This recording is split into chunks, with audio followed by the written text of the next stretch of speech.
So I figured a pre-launch prep video would be a good thing to do so we can go over all of the things that you should know before the launch of Baldur's Gate 3, chapter markers below. And also just mere hours ago, we got an update on the official PC launch time. So let's jump right into it after I give a huge shout out to the Wolf Apparel merchandise store. The hottest store around with 16 units sold in the past month. Everybody's doing it.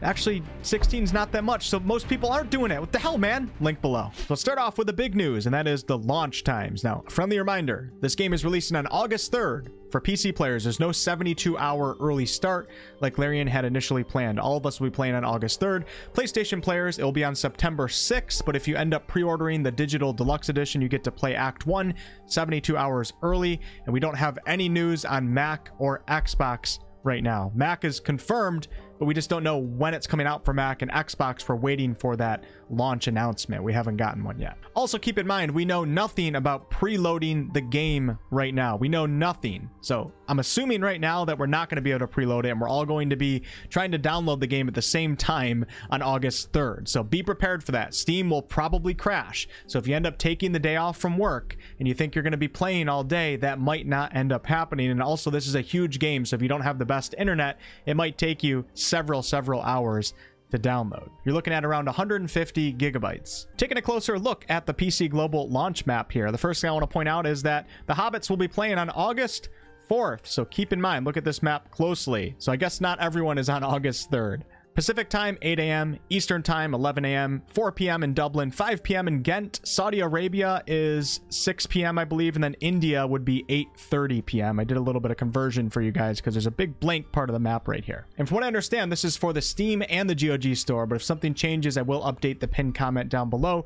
And do note that Steam and GOG players can play together. There is cross-play in that regards. And also, I am an affiliate with the GOG store, so if you want to toss a coin to your Witcher, I'll leave my affiliate link down below. Now, before we push on, I do want to quickly bring up GeForce Now because a lot of you guys seem to be unaware of this, and I get a lot of comments on my videos of people saying, I wish I had a PC, I won't ever be able to play this game, etc. GeForce Now is a way that you can have the game streamed to you. It's very similar to Google Stadia, and I'm not going to get into the details on this, but looking at their membership tiers here, you can definitely try it for free. And if you already purchased Baldur's Gate, I know that the Steam store works with GeForce Now, so you don't have to buy the game again. I think it also might be the same for the GOG store. So if you're in that boat of where you don't have a PC or you're worried about the performance of your PC, look into this cloud streaming stuff. It's actually pretty cool, and you can basically try it for free, so you got nothing to lose.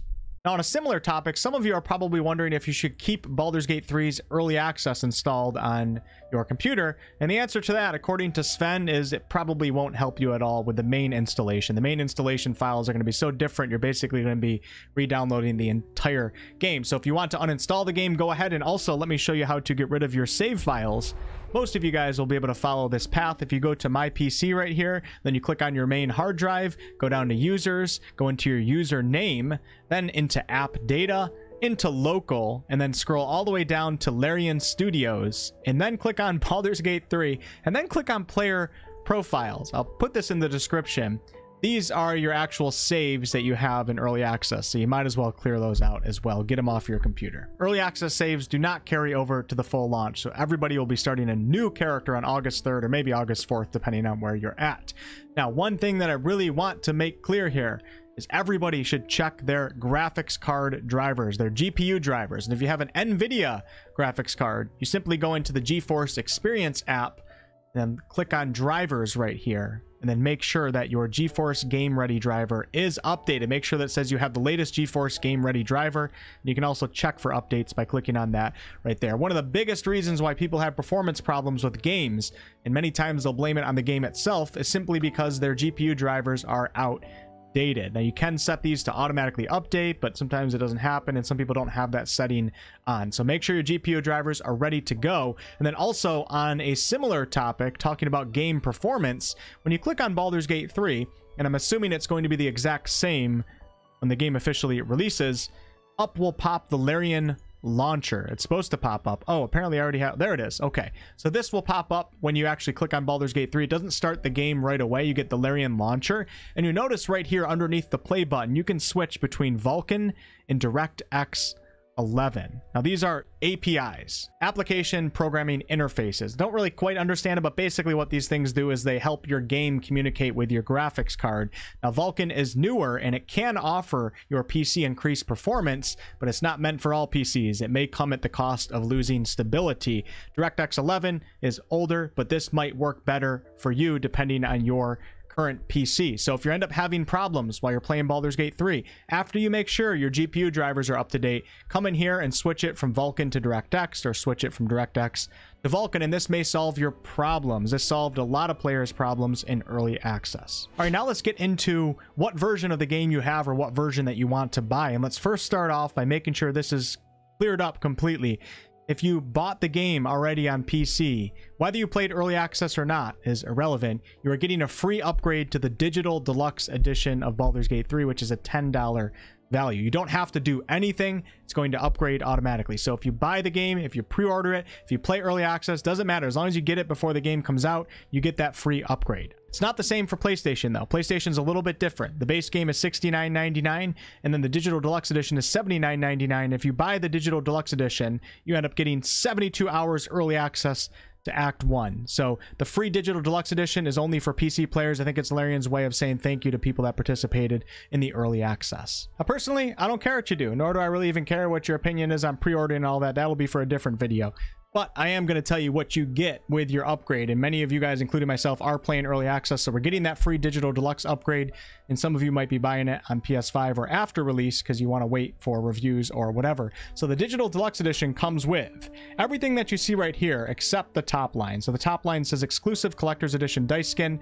That's of course only for people who bought the collector's edition. But digital deluxe owners, you will be getting a PC or PS5 dice skin, Divinity Bard Song Pack, Mask of the Shapeshifter, which the character named Fane from Divinity Original Sin used, and I'm guessing that this is going to give you like the disguise self spell. It's going to allow you to change race and appearance or something like that.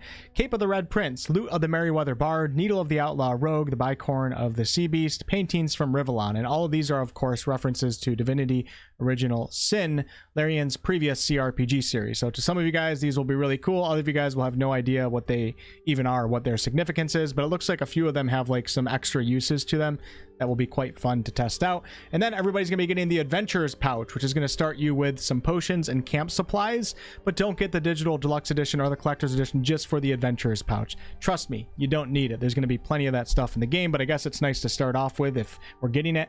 And then where the real value is, in my opinion, the digital original soundtrack.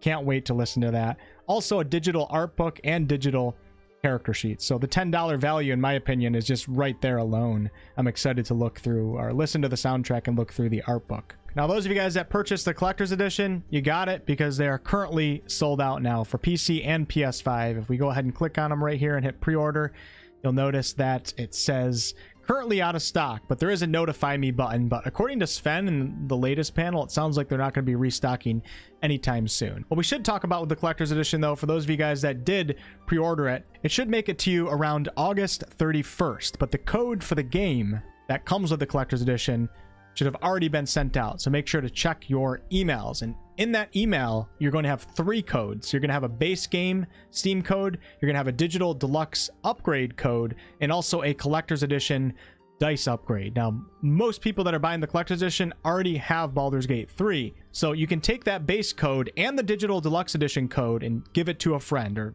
find a way to sell it. I don't care what you do. But the collector's edition dice code, you need to punch that into Steam, and you can do it right now. And of course, your copy of BG3 that you purchased in the past, that's going to get the free automatic upgrade to the digital deluxe edition. Then you type in the Steam code for the collector's edition, and then you have everything that comes with the collector's edition, and you have a code to give away to somebody else. All right, now we're moving into the tail end of this video, and we'll start off with Steam Deck players. BG3 will be verified soon, according to Sven. If it's not on launch, it will be soon after. I did try BG3 on the Steam Deck last month, and it was kind of rough, but that should all sort itself out here soon. Also, are you playing with mouse and keyboard or a controller?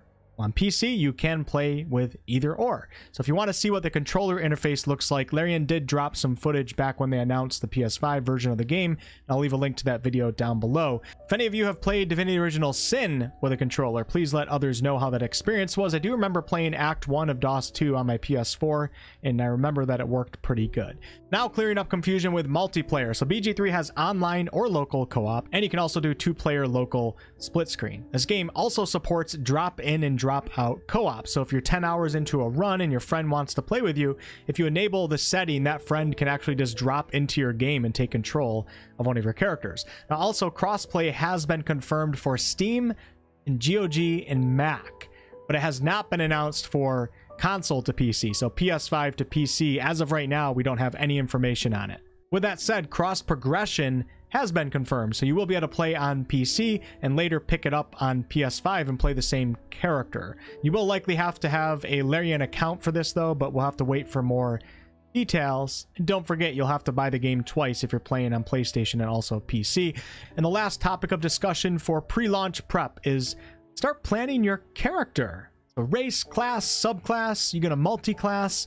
If you start planning a little bit right now, you might be able to shave off a few hours in that character creator. I do have plenty of videos to help you decide, and I do plan on releasing a few more as we get close to official launch and beyond. So hopefully this video answered a few questions that you might have, and I'll catch you guys on the next video. Feel free to join the community Discord server. The link is below. It's completely free. You just got to go to the rules section, verify that you read the rules, and then 10 minutes later, you're a free member of the Discord server. We have a great community over there. I'll catch you on the next one.